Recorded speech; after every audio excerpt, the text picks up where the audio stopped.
دعا کیوں مانگنی چاہیے؟ الحمدللہ رب العالمین والصلاۃ والسلام علی رسولہ الامین۔ مخلص مومن کے لیے اللہ کی یاد سے بڑھ کر کوئی چیز اطمینان قلب کا باعث نہیں ہے۔ اللہ رب العزت کا ارشاد ہے، الا بذکر اللہ تطمئن القلوب، سن لو اللہ کی یاد ہی سے دلوں کو اطمینان نصیب ہوتا ہے۔ اللہ کی یاد دل اور زبان دونوں سے ہوتی ہے اور یہ اسی وقت فائدہ دیتی ہے جبکہ دل اور زبان دونوں متفق ہوں۔ دعاؤں کا تعلق بھی ذکر اللہ سے ہے اور وہی دعا بارگاہ الہی میں قبول ہوتی ہے جو خلوص دل کے ساتھ کی جائے۔ غافل دل کی دعا اللہ تعالیٰ قبول نہیں کرتا۔ دعا کی قبولیت میں عقل حلال اور صدق مقال یعنی حلال کمائی اور راست گفتاری کا بہت بڑا دخل ہے۔ انبیاء کرام سے بڑھ کر کس کے اندر یہ دونوں صفتیں ہو سکتی ہیں؟ اللہ تعالیٰ ہی بے چین و بے قرار لوگوں کی فریاد کو سنتا اور ان کی مصیبتوں کو دور کرتا ہے۔ اس کا ارشاد ہے، اجیبوا دعوۃ الداعی اذا دعان فلیستجیبوا لی ولیؤمنوا بی لعلہم یرشدون۔ میں قبول کرتا ہوں دعا مانگنے والے کی دعا کو جب وہ مجھ سے دعا مانگے تو چاہیے کہ وہ حکم مانے میرا اور یقین لائیں مجھ پر تاکہ نیک راہ پر آئیں۔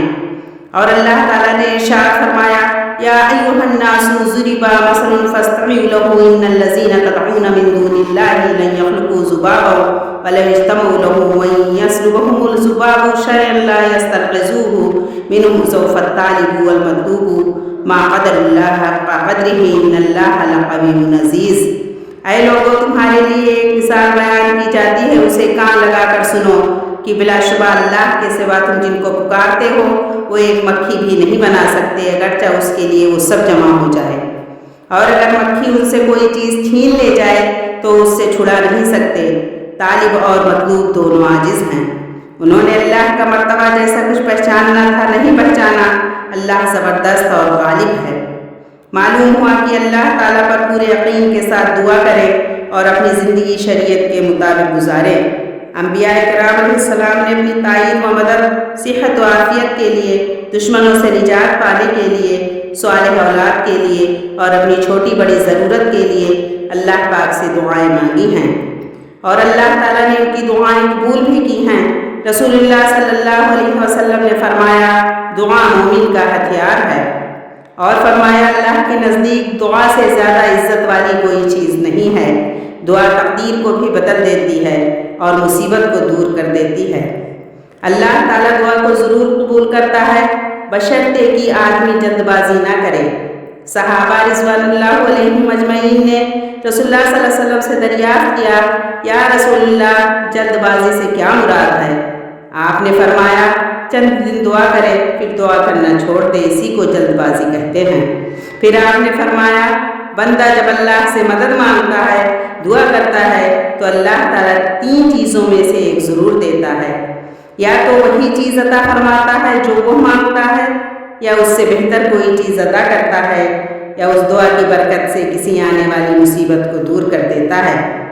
جب ہم دعا کریں تو دونوں ہاتھوں کو مونڈھوں تک اٹھا کر چہرے کے سامنے کریں، اور بہتر ہے کہ قبلہ رو ہو کر دعا کریں۔ دعا مانگنے سے پہلے اللہ کی حمد و ثنا بیان کریں، اس کے بعد رسول اللہ صلی اللہ علیہ وسلم پر درود بھیجیں، پھر نہایت عاجزی کے ساتھ گڑگڑا کر دعا مانگیں۔ اللہ تعالیٰ کا ارشاد ہے، ادعوا ربکم تضرعا، اپنے رب کو پکارو گڑگڑا کر۔ دعا ختم ہونے کے بعد پھر اللہ کی حمد و ثنا پڑھیں اور نبی کریم صلی اللہ علیہ وسلم پر درود بھیجیں اور آمین کہہ کر اپنے دونوں ہاتھوں کو چہرے پر مل لیں۔ دعا کی مقبولیت کے کچھ اوقات ہیں جن میں دعا کرنے سے دعا قبول ہوتی ہے۔ وہ اوقات تو بہت ہیں، ان میں سے چند کا ذکر ہے، اس کا خیال رکھیں۔ اذان اور اقامت کے درمیان کا وقت، اس کے متعلق رسول اللہ صلی اللہ علیہ وسلم نے فرمایا، اذان اور اقامت کے درمیان کی جانے والی دعا رد نہیں کی جاتی۔ اثناء اذان یعنی مؤذن جب اذان کا کلمہ کہے تو جواب دیتے ہوئے دعا کرے تو یہ بھی دعا رد نہیں کی جاتی۔ فرض نماز کے بعد کی دعا، ہر رات کے آخر میں جب کہ تہائی رات باقی رہ جائے، رسول اللہ صلی اللہ علیہ وسلم نے فرمایا کہ اللہ کے بعض مقبول بندے ایسے ہیں جن کی دعائیں قبول کی جاتی ہیں، جن میں سے چند کا ذکر کیا جاتا ہے۔ مظلوم کی دعا، روزہ دار کی دعا، انصاف کرنے والے حاکم بادشاہ کی دعا، مسافر کی دعا، والد کی دعا اولاد کے حق میں، نیک اولاد کی دعا اپنے والدین کے حق میں، حج اور عمرہ کرنے والے کی دعا، گناہوں سے توبہ کرنے والے کی دعا۔ اللہ تعالیٰ ہم سب سچے دل سے دعا کرنے والے کی دعاؤں کو قبول فرمائے اور ہماری دنیا اور آخرت کی کامیابی اور بھلائی نصیب فرمائے، آمین۔